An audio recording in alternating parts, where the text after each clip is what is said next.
Buenas tardes. Good afternoon. Muchas gracias. Thank you very much.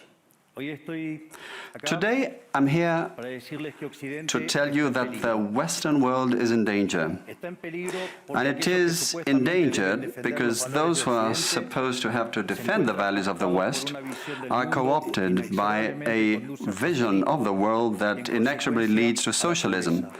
and thereby to poverty. Lamentablemente, Unfortunately, en las últimas in décadas, recent decades, motivados por algunos deseos motivated interesantes de by querer some ayudar al prójimo well-meaning y otros por el deseo de individuals pertenecer a una willing casta to help privilegiada, others, and others los motivated by the principales wish to líderes del mundo belong to a occidental privileged han caste, abandonado the el main modelo de leaders of the libertad Western world por have distintas abandoned the versiones de model lo que of llamamos freedom colectivismo. for different versions of what we call Nosotros estamos acá collectivism. para decirles que We're los here experimentos to tell you that colectivistas collectivist nunca son la experiments solución a los are problemas que never aquejan a the los ciudadanos del solution mundo, to sino the que por el problems contrario that son afflict the su citizens causa. of the world. Rather, Créanme, they are the root cause. nadie mejor que Do believe nosotros me, los argentinos para dar no one testimonios better placed de than estas dos us, cuestiones. Argentines, to testify to these two Cuando points. adoptamos el modelo de la When we libertad, adopted the allá por el model año of 1860, freedom back in 1860, in 35 years we became a leading world power. And when we embraced collectivism over the course of the last 100 years, we saw how our citizens started to become systematically impoverished, and we dropped to spot number 140 globally. But before having the discussion, it would first be important for us to take a look at the data that demonstrate why free enterprise capitalism is not just the only possible system to end world poverty, but also that it's the only morally desirable system to achieve this. If we look at the history of economic progress, we can see how between the year 0 and the year 1800 approximately, world per capita GDP practically remained constant throughout the whole reference period. If you look at a graph of the evolution of economic growth throughout the history of humanity, you would see a hockey stick graph, an exponential function that remained constant for 90% of the time and which was exponentially triggered starting in the 19th century. The only exception to this history of stagnation was in the late 15th century with the discovery of the American continent. But for this exception, throughout the whole period between the year 0 and the year 1800, global per capita GDP stagnated. Now, it's not just that capitalism brought about an explosion in wealth from the moment it was adopted as an economic system. But also, if you look at the data, what you will see is that growth continues to accelerate throughout the whole period. And throughout the whole period between the year 0 and the year 1800, the per capita GDP growth rate remained stable at around 0.02% annually, so almost no growth. Starting in the 19th century, with the Industrial Revolution, the compound annual growth rate was 0.66%. And at that rate, in order to double per capita GDP, you would need some 107 years. Now, if you look at the period between the year 1900 and the year 1950, the growth rate accelerated to 1.66% a year. So you no longer need 107 years to double per capita GDP, but 66. And if you take the period between 1950 and the year 2000, you will see that the growth rate was 2.1%. Again, the CAGR, which would mean that in only 33 years we could double the world's per capita GDP. This trend, far from stopping, remains well alive today. If we take the period between the year 2000 and 2023, the growth rate again accelerated to 3% a year, which means that we could double world per capita GDP in just 23 years. That said, when you look at per capita GDP since the year 1800 and until today, what you will see is that after the Industrial Revolution, global per capita GDP multiplied by over 15 times, which meant a boom in growth that lifted 90% of the global population out of poverty. We should remember that by the year 1800, about 95% of the world's population lived in extreme poverty, and that figure dropped to 5% by the year 2020, prior to the pandemic. The conclusion is obvious. Far from being the cause of our problems, free trade capitalism as an economic system is the only instrument we have to end hunger, poverty, and extreme poverty across our planet. The empirical evidence is unquestionable. Therefore, since there is no doubt that free enterprise capitalism is superior in productive terms, the left-wing doxa has attacked capitalism, alleging matters of morality, saying, that's what the detractors claim, that it's unjust. They say that capitalism is evil because it's individualistic, and that collectivism is good because it's altruistic, of course, with the money of others. So they therefore advocate for social justice. But this concept, which in the developed world became fashionable in recent times, in my country has been a constant in political discourse for over 80 years. The problem is that social justice is not just, and it doesn't contribute either to the general well-being. Quite on the contrary, it's an intrinsically unfair idea because it's violent. It's unjust because the state is financed through tax, and taxes are collected coercively. Or can any one of us say that they voluntarily pay taxes? Which means that the state is financed through coercion, and that the higher the tax burden, the higher the coercion, and the lower the freedom. Those who promote social justice, the advocates, start with the idea that the whole economy is a pie that can be shared differently. But that pie is not a given. It's wealth that is generated in what Israel Kirzner, for instance, calls a market discovery process. If the goods or services offered by a business are not wanted, the business will fail unless it adapts to what the market is demanding. If they make a good quality product at an attractive price, they will do well and produce more. So the market is a discovery process in which the capitalists will find the right path as they move forward. But if the state punishes capitalists when they're successful and gets in the way of the discovery process, they will destroy their incentives, and the consequence is that they will produce less, the pie will be smaller, and this will harm society as a whole. Collectivism, by inhibiting these discovery processes and hindering the appropriation of discoveries, ends up binding the hands of entrepreneurs and prevents them from offering better goods and services at a better price. So how come that academia, international organizations, economic theory and politics demonize an economic system that has not only lifted out of extreme poverty 90% of the world's population, but has continued to do this faster and faster, and this is morally superior and just. Thanks to free trade capitalism, it is to be seen that the world is now living its best moment. Never in all of mankind's or humanity's history has there been a time of more prosperity than today. This is true for all. The world of today has more freedom, is rich, is more peaceful and prosperous.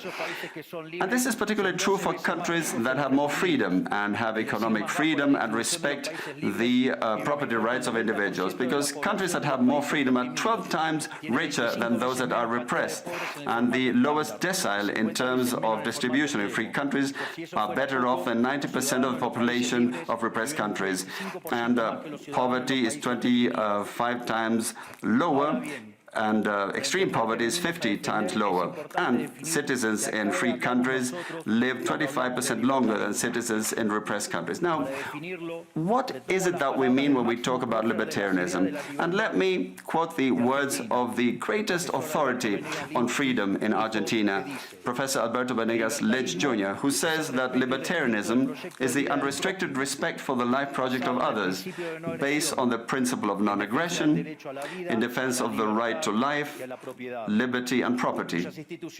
Its fundamental institutions being private property, markets free from state intervention, free competition, the division of labor, and social cooperation, as part of which success is achieved only by serving others with goods of better quality or at a better price. In other words, capitalists Successful business people are social benefactors who, far from appropriating the wealth of others, contribute to the general well-being. Ultimately, a successful entrepreneur is a hero. And this is the model that we are advocating for the Argentina of the future, a model based on the fundamental principles of libertarianism, the defense of life, of freedom, and of property.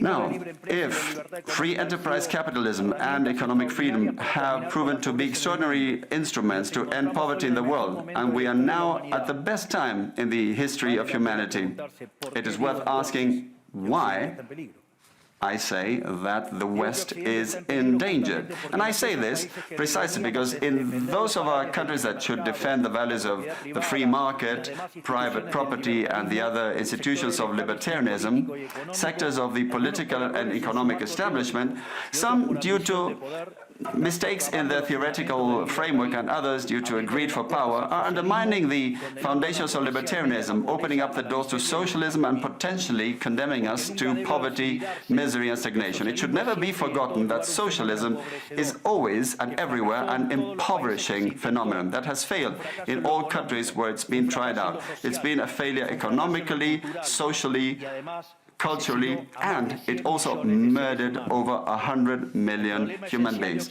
The essential problem in the West today is not just that we need to come to grips with those who, even after the fall of the Berlin Wall and the overwhelming empirical evidence, continue to advocate for impoverishing socialism. But there's also our own leaders, thinkers and academics who, relying on a misguided theoretical framework, undermine the fundamentals of the system that has given us the greatest expansion of wealth and prosperity in our history. The theoretical framework to which I refer is that of neoclassical economic theory, which designs a set of instruments that unwillingly or without meaning to ends up serving the intervention by the state, socialism and social degradation. The problem with neoclassicals is that the model they fell in love with does not map reality, so they put down their mistakes to supposed market failures rather than reviewing the premises of the model. On the pretext of a supposed market failure, regulations are introduced which only create distortions in the price system, prevent economic calculus and therefore also prevent saving, investment and growth. This problem lies mainly in the fact that not even supposedly libertarian economists understand what the market is, because if they did understand, it would quickly be seen that it's impossible for there to be something along the lines of market failures. The market is not a mere graph describing a curve of supply and demand. The market is a mechanism for social cooperation where you voluntarily exchange ownership rights. Therefore, based on this definition, talking about a market failure is an oxymoron. There are no market failures. If transactions are voluntary, the only context in which there can be a market failure is if there is coercion. And the only one that is able to coerce generally is the state, which holds a monopoly on violence. Consequently, if someone considers that there is a market failure, I would suggest that they check to see if the state intervention involved. And if they find that that's not the case, I would suggest that they check again, because obviously there's a mistake. Market failures do not exist. An example of these so-called market failures described by the neoclassicals are the concentrated structures of the economy. However, without increasing returns to scale functions, whose counterpart are the concentrated structures of the economy, we couldn't possibly explain economic growth since the year 1800 until today. Isn't this interesting? Since the year 1800 onwards,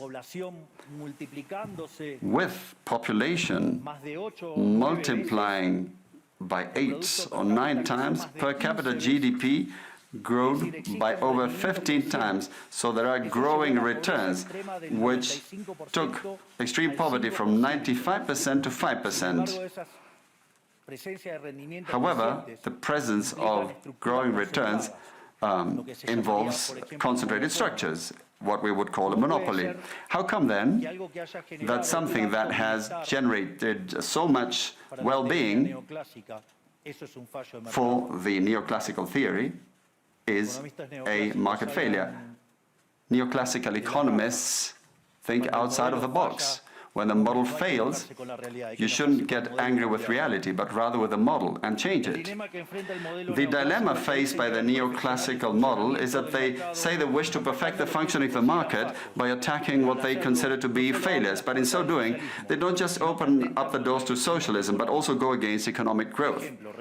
An example, regulating monopolies, destroying their profits and destroying growing returns automatically would destroy economic growth.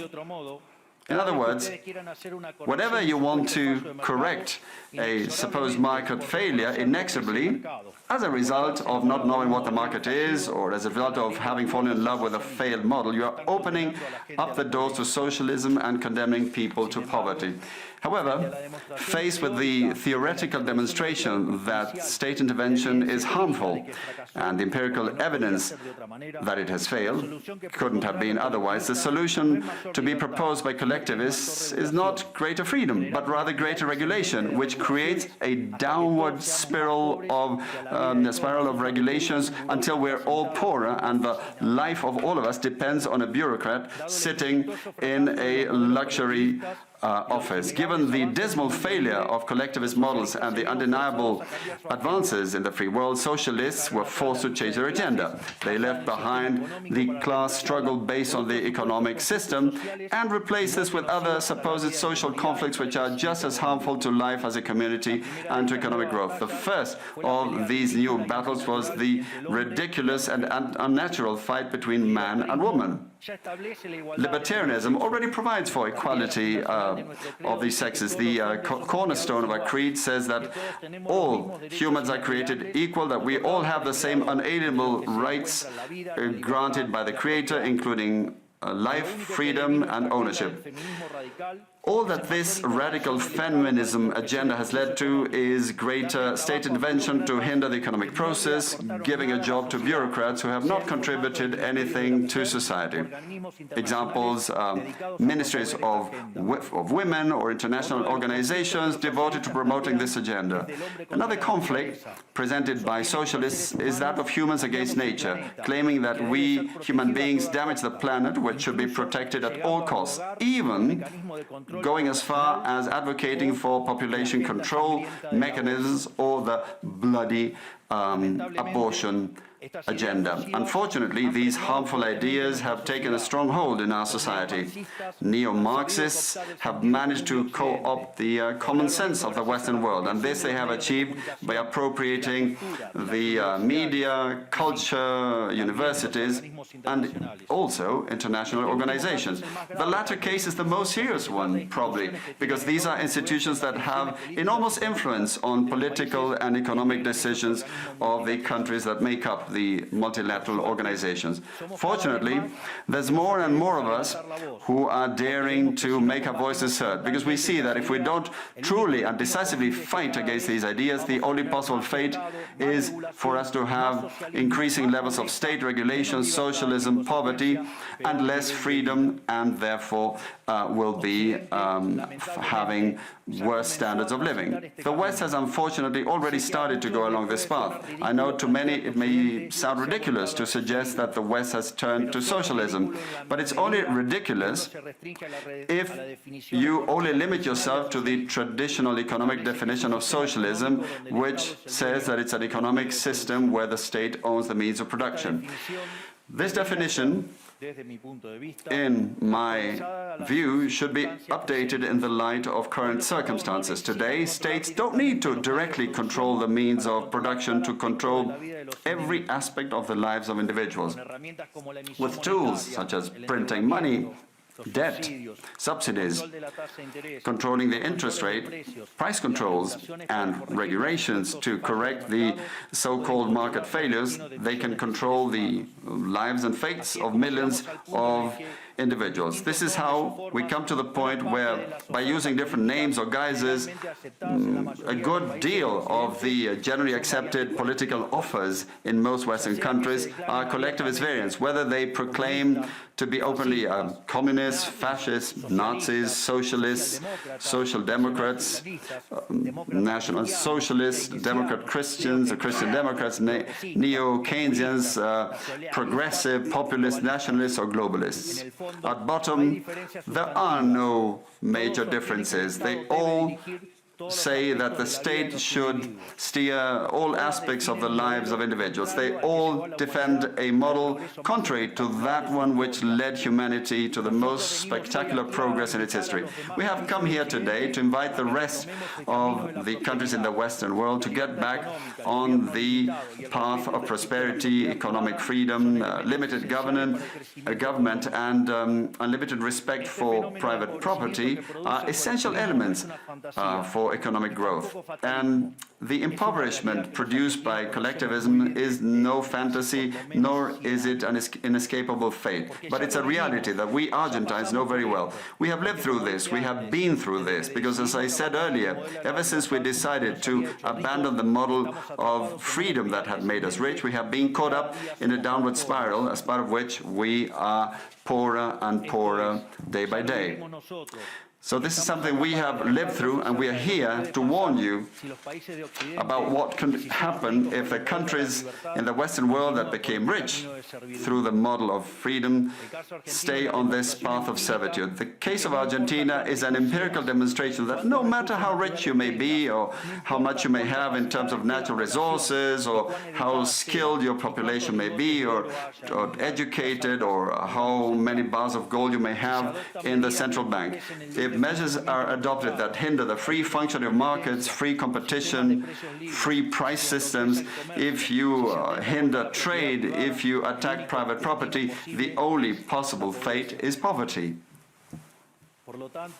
Therefore, in concluding, I would like to leave a message for all business people here and for those who are not here in person but are following from around the world. Do not be intimidated either by the political class or by parasites who live off the state.